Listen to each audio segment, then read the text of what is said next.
Eu acredito sim que a gente está vivendo tempos em que nunca fomos tão bombardeados, todos nós. Não é só um adolescente que está se formando com tanta informação. Antigamente o mal ele ficava do lado de fora, hoje parece que o mal entra na nossa casa, né, com o celular, com uma Netflix, e quando você vê, nossas mentes estão sendo bombardeadas com tantas informações. E a palavra de Deus, ela nos dá vários caminhos. E eu acredito que, assim como alguém bate na porta da nossa casa, que a gente não conhece, a gente não deixa ela entrar na sala, né? A gente vai verificar a legitimidade daquela visita, se faz sentido ou não. E da mesma forma tem que ser com os nossos pensamentos. Não é que os pensamentos ruins, eles não virão, eles vão vir. Sendo que eu preciso verificar, colocar no filtro que diz a palavra, tudo que é bom, tudo que é louvável, tudo que é saudável, tudo que é lícito, tudo que é agradável a Deus, isso ocupe o vosso pensamento. E não só isso, né? Então a gente passa nesse filtro, vê se é legítimo e deixa ele fazer morada. Se não, bate em retirada. E me lembra muito de Jeremias, Lamentações, ele diz: eu quero trazer à memória o que me traz esperança. Porque se você ler o capítulo 3 inteiro de Lamentações, você vê que ele tá, ó céus, ó azar. Ele tá numa tristeza profunda. Mas parece que do nada vira uma chave no seu interior, e eu vou deixar a doutora Rosana explicar, mas vira uma chave no interior dele e ele diz: eu vou trazer à memória o que me traz esperança. Porque ele estava chorando, sofrendo, sabemos que é um dos profetas que mais sofreram no Antigo Testamento. E o seu sofrimento era legítimo, ele estava num calabouço, ele tinha muitos motivos para estar daquele jeito. Mas apesar dessa circunstância, apesar da circunstância que você está nos ouvindo agora, você pode trazer à memória o que te traz esperança. E eu lembro que na minha adolescência eu fui muito bombardeada. E isso remete até a algo que a gente estava conversando aqui sobre...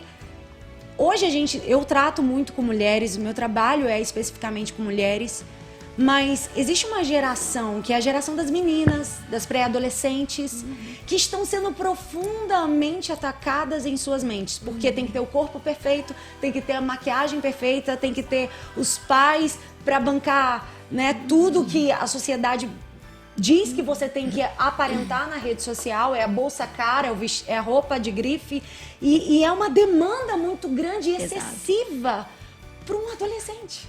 Porque eu me lembro que na minha adolescência não era assim, mas eu já sofri tanto. Porque o inimigo atacou muito na minha mente a questão do complexo da inferioridade. Porque é uma fase que você não tá nem bonita nem feia, você não tá formada, você se olha no espelho. E eu me lembro que eu vivia ataques reais.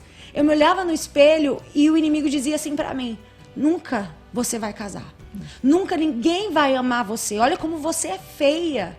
E graças a Deus que existe chocada. Chocada. Ô, gente, dá um close nela.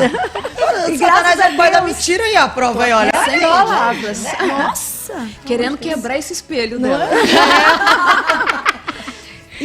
Mas graças já a Deus quebrou, tem, né? Já hoje tem progressiva, hoje tem lente de contato, eu sou míope, uso óculos desde meus 7 anos de idade. Então o inimigo ele quis atacar muito na minha mente naquela época. Mas uma coisa que a doutora Rosana Alves falou aqui, que é a experiência. Hoje eu acredito que essa geração precisa, os adolescentes, os jovens, as meninas que estão nos ouvindo, precisam viver.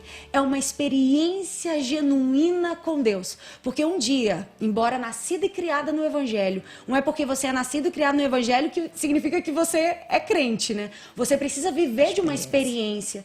E eu estava no meu quarto, sendo atacada na minha mente, vivendo esse complexo de inferioridade, entrando numa depressão. E um dia eu falei assim: Deus, eu te odeio, pode sumir da minha vida. O Senhor tá nem aí pra mim, o Senhor não se importa comigo. E como diz a palavra, quando você tenta agredir a Deus, você agride a sua própria alma. E quanto mais eu falava aquilo pra Deus, eu não tinha conhecimento disso, mas eu sentia mais tristeza, mais angústia e mais eu chorava. E eu tava sentada, isso foi com 13 anos de idade, no cantinho do meu quarto, no chão, revoltada com a vida, revoltada com aqueles pensamentos, e eu senti um abraço. E eu fui nascida e criada na igreja do fogo, do poder, do pentecostal. E é glória, e eu amo. Mas naquela geração até então não tinha canções como tem hoje, que fala de um Deus que abraça. E eu me lembro que foi tão real aquele abraço que eu levantei minha cabeça e falei, minha mãe entrou no quarto. E naquela hora eu ouvi a voz do Senhor no meu coração, porque Deus fala conosco no nosso coração. Jennifer, eu te amo da maneira que você é. Ame a minha palavra. E aquele meu choro de revolta foi transformado em um choro de constrangimento, porque o amor do Senhor nos constrangia. Eu só dizia assim, eu acabei de dizer para Deus que eu o odeio. Eu acabei de dizer para Deus que Ele pode sumir da minha vida. E Ele está dizendo que me ama. Do jeito que eu sou e ame a minha palavra. Por quê? O que não vai nos deixar do jeito que a gente está é o poder da palavra. É a palavra de Deus. E eu me lembro que eu passei a ser uma adolescente que eu ia pro intervalo com a Bíblia debaixo do braço. Eu ia na padaria comprar pão para minha mãe com a Bíblia debaixo do braço. Eu virei a menina da Bíblia. E eu lembro que eu vivi experiências lindas com Deus, mas o que me transformou, mudou minha mentalidade, foi entender que a minha vida tinha um propósito. E qual? Eu fui nascida e criada para o louvor da glória de Deus.